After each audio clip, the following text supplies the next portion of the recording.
ঠোঁটের স্বাভাবিক রং কালচে হয়ে যাওয়া এটি খুবই কমন একটি সমস্যা, যা ছেলে বা মেয়ে উভয়ের ক্ষেত্রে কিন্তু হতে পারে। দীর্ঘক্ষণ রোদে থাকার কারণে, বারবার ঠোঁট শুকিয়ে যাওয়ার প্রবণতা, স্মোকিং হ্যাবিট, অতিরিক্ত মাত্রায় কসমেটিক্সের ব্যবহার, এছাড়া নির্দিষ্ট কিছু মেডিসিনের কারণেও কিন্তু এমনটি হতে পারে। এছাড়াও কিছু কিছু মানুষের ক্ষেত্রে জেনেটিক কারণেও কিন্তু ঠোঁটের স্বাভাবিক রং কিছুটা ডার্কার হয়ে থাকে।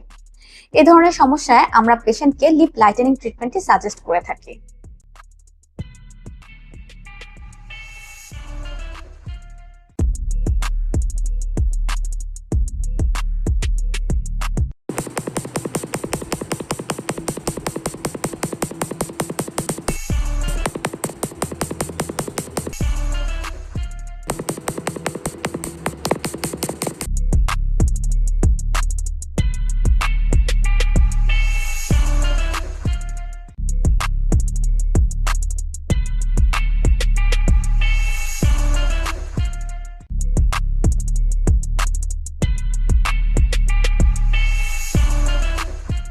নির্দিষ্ট সময়ের ব্যবধানে 4 থেকে 5টি সেশন নিলে ভালো একটি ফলাফল পাওয়া যায়, এবং ফলাফল মেনটেন করার জন্য আপনাকে ব্রড এসপিএফ যুক্ত লিপ বাম ইউজ করতে হবে এবং ঠোঁটকে ময়শ্চারাইজ রাখতে হবে।